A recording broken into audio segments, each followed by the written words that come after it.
देश का प्रधानमंत्री गैस के संकट के इस समय में किस गुफा में छुपा हुआ है, पहले उसको निकाल के लाइए। आप पहले उसको निकाल के लाइए। चाहे वो आंगनबाड़ी की स्कीम हो, आंगनबाड़ी की कार्यकर्तियां, हर काम में उनको आप लगा देते हैं, लेकिन आप उनको पैसा देने के नाम पर आपको हंसी आएगी, हंसी आएगी। पंजाब के रूरल डेवलपमेंट का 8,000 करोड़ रुपए मार के बैठे हुए आप, बताइए क्यों आपने पंजाब का हिस्सा नहीं दिया? कि तो चल रहा है इजराइल और अमेरिका और ईरान के बीच में, आप क्यों इजराइल पे खड़े हो गए, जिसके कारण से हिंदुस्तान को आज गैस का संकट भुगतना पड़ रहा है? क्या सोचते हैं क्या आपकी योजना है और कितना आप बजट निर्धारित करना चाहते हैं? यानी कि आपकी मंशा ही साफ नहीं है कि आप मनरेगा स्कीम को गांव-गांव तक चला सके।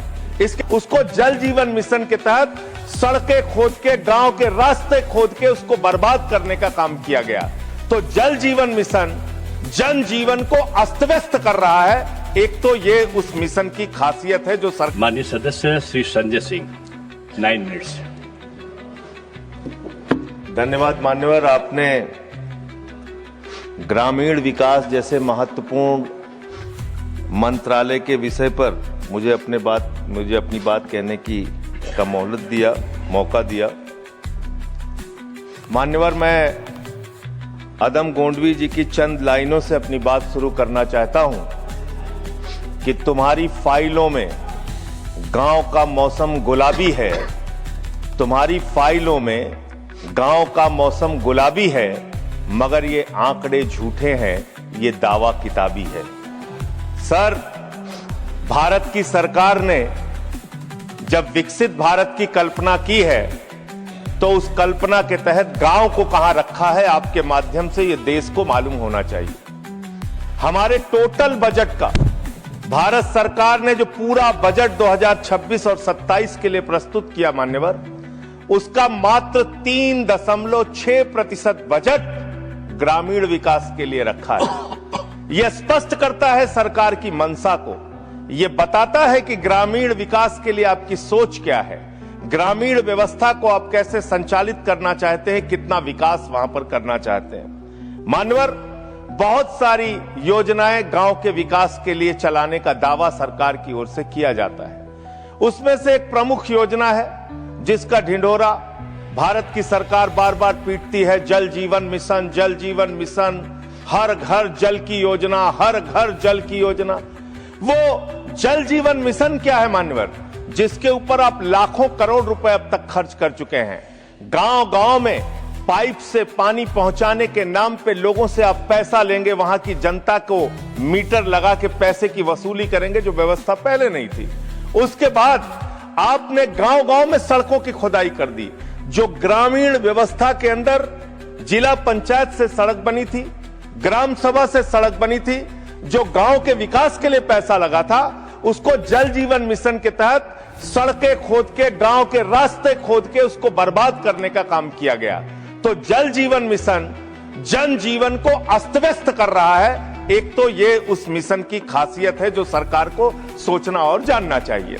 दूसरी बात मान्यवर, मेरा तो कहना छोड़ दीजिए, भारतीय जनता पार्टी के एक विधायक है ब्रजेश राजपूत जी, उन्होंने उत्तर प्रदेश के सरकार के मंत्री का घेराव किया। मान्यवर, अरे मान्यवर, देश का सबसे बड़ा राज्य है, उसी राज्य से आप भी आते हैं, हम भी आते हैं, उसी राज्य से आप भी आते हैं, हम भी आते हैं। तो अगर एक भ्रष्टाचार के मामले में कोई जानकारी आपके माध्यम से मैं दे रहा हूं तो जानना चाहिए मान्यवर आपको।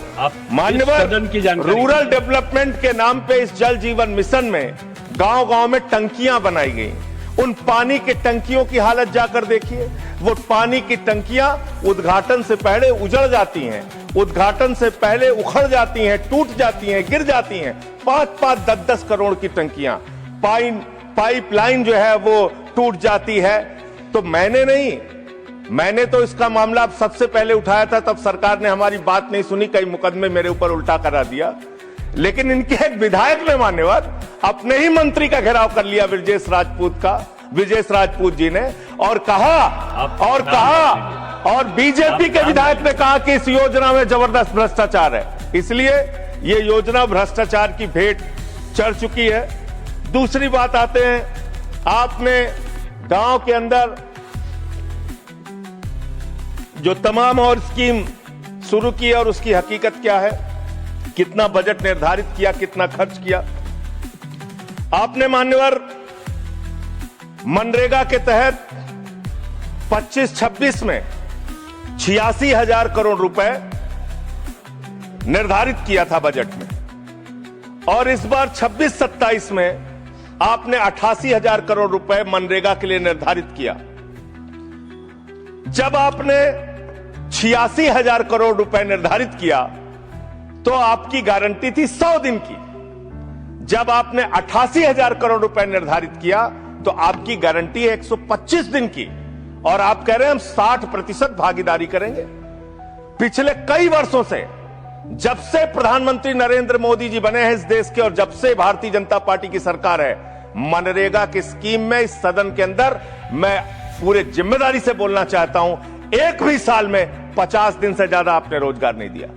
मनरेगा स्कीम को आपने मारने का काम किया, खत्म करने का काम किया, और उसके बाद आपने कह दिया 40% राज्य सरकारों की हिस्सेदारी होगी। जो राज्य सरकारें ज्यादातर घाटे में चल रही हैं, चलिए वो भी आपने कर दिया जो आपको करना था।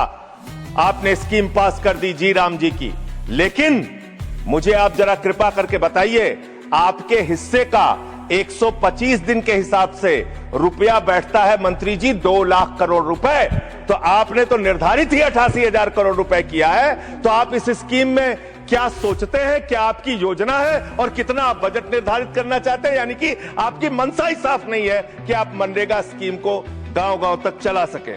इसके बाद मान्यवर आते हैं, एक मिनट माननीय मंत्री।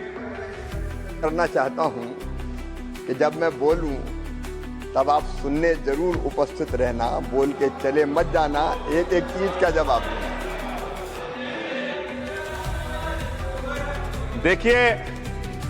देखिए मान्यवर, देश का प्रधानमंत्री गैस के संकट के इस समय में किस गुफा में छुपा हुआ है, पहले उसको निकाल के लाइए। आप पहले उसको निकाल के लाइए। प्रधानमंत्री किस गुफा में छुपे हुए हैं? प्रधानमंत्री के बारे में आप हमारे ऊपर टिप्पणी कर रहे हैं, का प्रयोग नहीं करेंगे। आप हमारे ऊपर टिप्पणी कर रहे हैं। ये आप हमारे पूरा देश गैस की लाइनों में खड़ा है, यहाँ पर शामिल प्रधानमंत्री गुफा में छिपे हुए हैं। प्रधानमंत्री को निकाल के लाइए, प्रधानमंत्री को निकाल के लाइए। मुद्दों पे बात नहीं करेंगे। इस्तेमाल किया है, ये शब्द ठीक नहीं है। अरे मान्यवर, आप मेरा समय जा रहा है मान्यवर महोदय, मान्यवर मेरा समय जा रहा है, कृपा करके समय। जी राम जी ने आपको जी राम जी पर रात को 1:30 बजे तक मैंने चर्चा सुनी, और जब उत्तर देने की बारी आई तो विपक्ष भाग गया था। इसलिए मैं निवेदन कर रहा हूं कि रहना जरूर, एक एक चीज का जवाब दूंगा, एक एक चीज का। दूसरी चीजें उसमें शामिल नहीं करेंगे जी। मान्यवर, बात करते हैं ग्रामीण विकास की। आप बात कर रहे हैं उज्ज्वला स्कीम के तहत 8 से 10 करोड़ सिलेंडर गांव में आपने बांटे हैं, और 10 से 11 करोड़ सिलेंडर के कनेक्शन लोगों ने अपने आप से लिए हैं। 21 करोड़ सिलेंडर के कनेक्शन गांवों में हैं। मैं आपके माध्यम से इस सरकार से पूछना चाहता हूं, मध्य एशिया के अंदर जो युद्ध चल रहा है इजराइल और अमेरिका और ईरान के बीच में, आप क्यों इजराइल से खड़े हो गए, जिसके कारण से हिंदुस्तान को आज गैस का संकट भुगतना पड़ रहा है। पूरा देश लाइन में खड़ा है, गांव लाइन में खड़ा है, शहर लाइन में खड़ा है, एक एक इलाका लाइन में खड़ा है।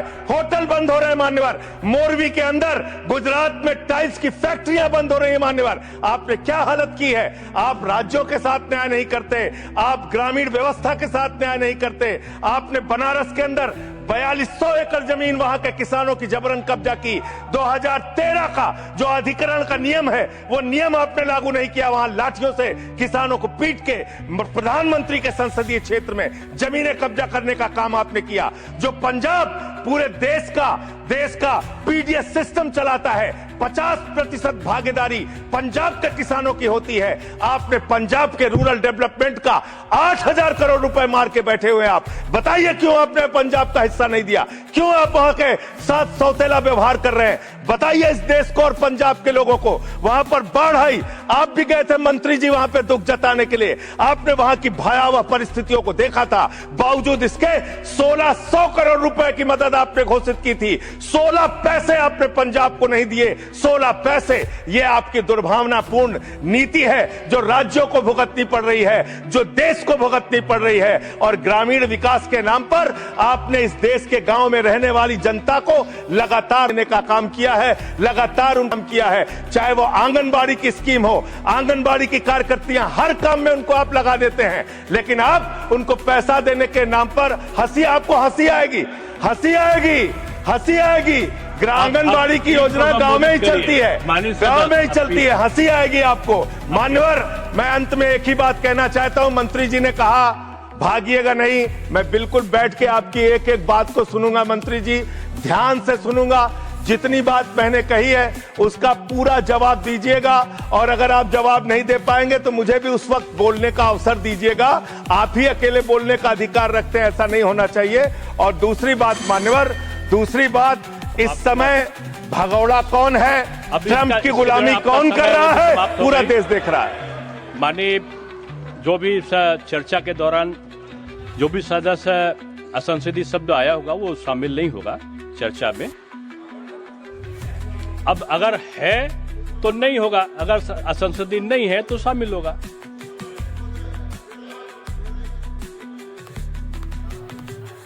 नहीं आएगा, लेकिन आजकल जो व्यवस्था है वो दूर संचार के माध्यम से चली जाती है। इसलिए ये भी व्यवस्था होनी चाहिए कि जिसको रिकॉर्ड में नहीं लिया है वो बाहर भी नहीं जाएगा।